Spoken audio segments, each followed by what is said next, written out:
আসসালামু আলাইকুম বন্ধুরা, কেমন আছো সবাই? আশা করি যে যেখানে আছো ভালোই আছো। আলহামদুলিল্লাহ আমরা মা ছেলে ভীষণ ভালো আছি। অনেকদিন যাবত কোনো ভিডিও দেওয়া হয় না। আজকে যেহেতু বাসায় একটু কাজ করাচ্ছি, ভাবলাম কি যে সেই ভিডিওটা আপনাদের সাথে একটু শেয়ার করি। তো এই যে দেখতে পাচ্ছেন আমার বাসায় আজকে সিসি ক্যামেরা লাগানো হচ্ছে। যেহেতু মা ছেলে থাকে সেজন্য আমাদের একটা সেফটির প্রয়োজন আছে, সেই কারণে মূলত সিসি ক্যামেরা লাগানো, যাতে করে কেউ আসলে আমরা ঘর থেকে বুঝতে পারি যে বা কে এসেছে। আমার হাজব্যান্ড অনেকদিন আগে থেকে বলছিল বাসায় যাতে সিসি ক্যামেরা লাগাই, কিন্তু আমার ওই রকম একটা সময় হয়ে ওঠেনি, যেহেতু ছেলের পরীক্ষা চলছে।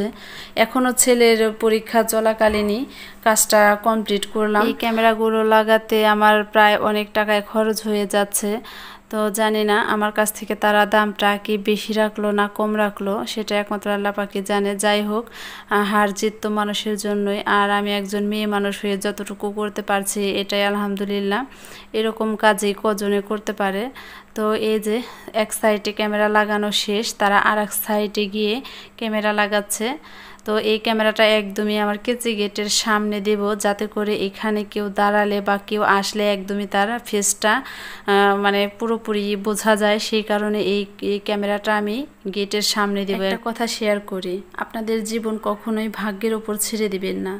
আল্লাহ পাক সবার ভাগ্যই ভালো করে নির্ধারিত করে রেখেছে, শুধু নিজেদের একটু প্রচেষ্টা আর বাদ বাকি আল্লাহ ভরসা, দেখবেন জীবনটা অনেক সুন্দর হয়ে যায়। আপনার ভালো থাকা খাওয়া নিয়ে কে কি বলল ওই দিকে ফোকাস না করে নিজের জীবনটাকে সুন্দর করে গড়ে তুলবেন, দেখবেন জীবনটা কত সুন্দর। আসলে কি আমাদের আশেপাশে কিছু এমনও মানুষ আছে যারা ভালো খাওয়া ভালো পড়া এই সমস্ত সহ্য করতে পারে না। আমি বলি যার যার ইনকাম দিয়ে সে ভালো থাকার চেষ্টা করবেন, কে কি বলল ওইদিকে নজর দেবেন না। দিয়ে কাজ চলাকালীন হঠাৎ করে কারেন্ট চলে গেল, আর সেজন্য তারা কাজটা একটু স্থগিত রেখেছে। এর ফাঁকে আমি তাদেরকে কফি তারপর হচ্ছে আম এগুলো খেতে দিয়েছি। তারা এগুলো নাস্তা করার পর আবার কাজে লেগে গেছে। তো এই যে ক্যামেরাটা কিন্তু অলরেডি লাগানো শেষ, এখনও ভিতরের কাজকর্ম সব কিছুই বাকি রয়ে গেছে। যেহেতু তারা মাত্র দুজন লোক এসেছে, দুই হাতে মানে অনেক কাজই খুব তাড়াতাড়ি কমপ্লিট করার চেষ্টা করেছে। এদিক দিয়ে আমি আগে থেকে কিছু কাজ কমপ্লিট করে রেখেছিলাম, যেমন মনিটর তার এগুলো আমি আগে থেকে এনে রেখেছিলাম। আর মনিটর তো আমার বাসায় আগে থেকে আছে, সেজন্য এটা আমার কিনতে হয়নি, এটা দিয়ে কাজ চালিয়ে নিয়েছি। তো এই যে বন্ধুরা, এদিক দিয়ে ঘরের ভেতর সব কিছু অগুছালো।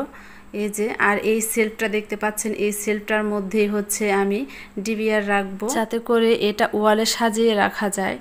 তো এই যে এই কর্নার সাইডে আমি কিন্তু